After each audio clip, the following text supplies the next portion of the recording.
Hey everyone, Rich here again. I think I got a pretty cool video. I'm gonna call this Cider Time.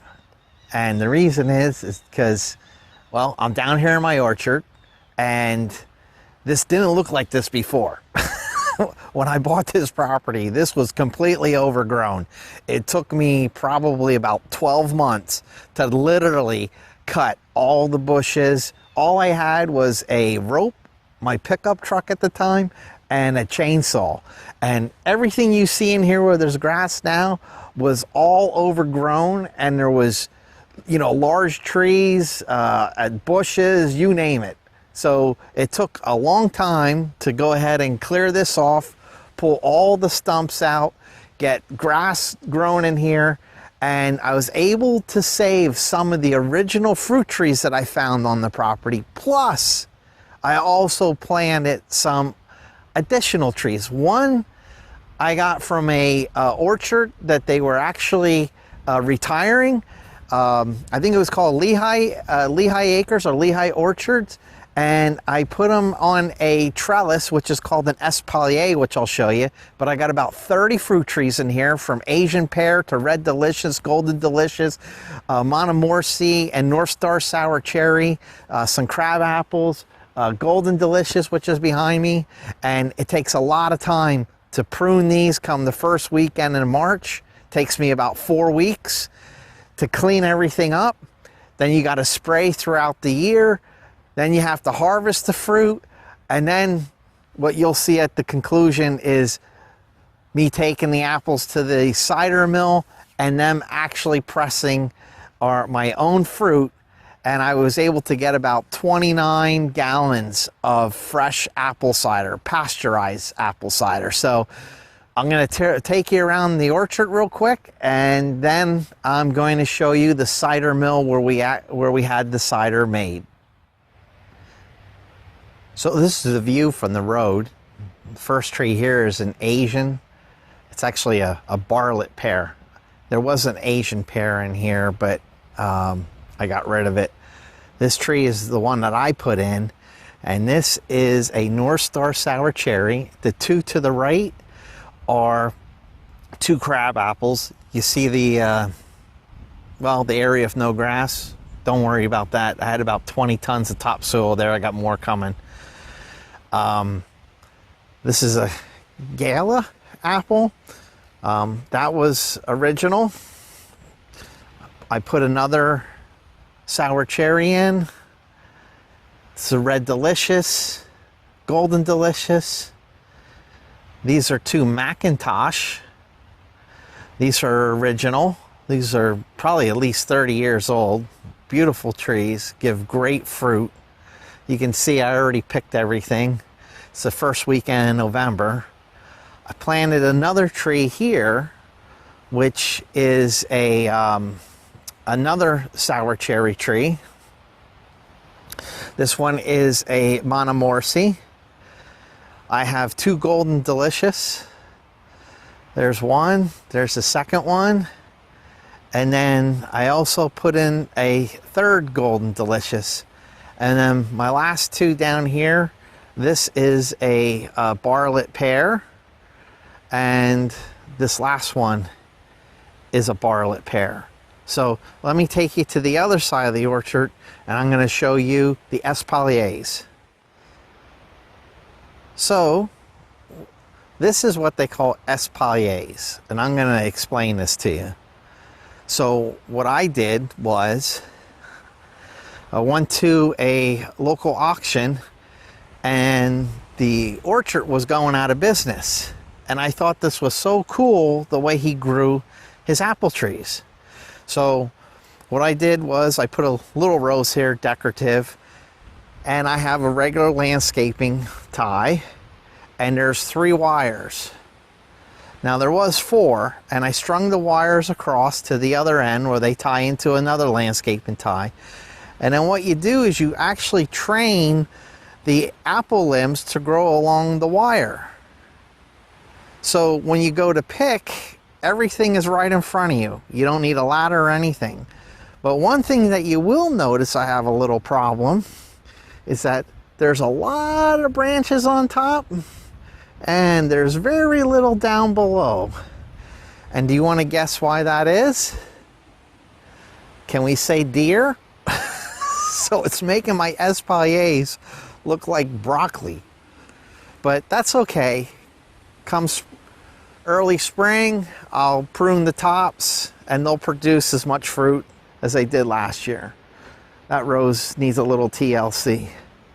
But I thought this is really cool. It's a easy way to, in a compact space, to be able to put fruit trees on your property. So right here I have 14 apple trees, and out of these 14 would be enough to give you cider, at least 30 gallons of cider alone. So this is what I get to look at out my front window every day. What a beautiful sight.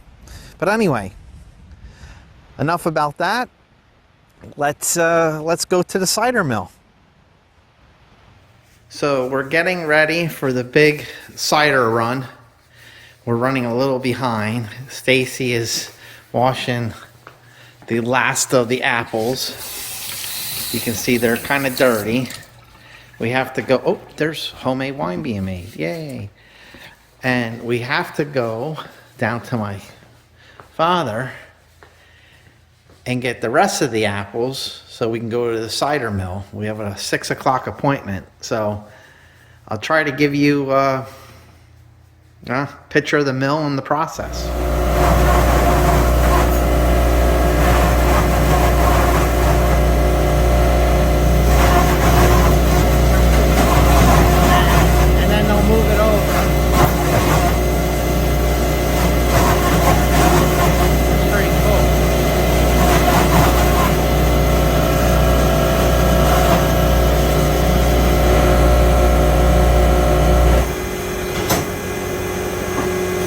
Bunch of apples.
this, which is a pasteurization.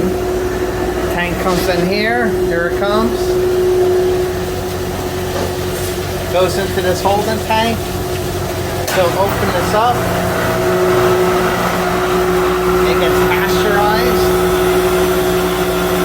And it runs up, over, and it fills up that. Alright, we're gonna have the bottle. Thank you. Alright, we gotta fill up. So we just got back from the cider mill. We got 29 gallons of cider made. I didn't get to film a lot of the bottling because they're on a time schedule and we have to do all the bottling. So they only give you 30 minutes to get everything processed, bottled, and to get out of there. But we got 29 gallons of fresh cider from our orchard. So to all, happy fall. Enjoy cider time.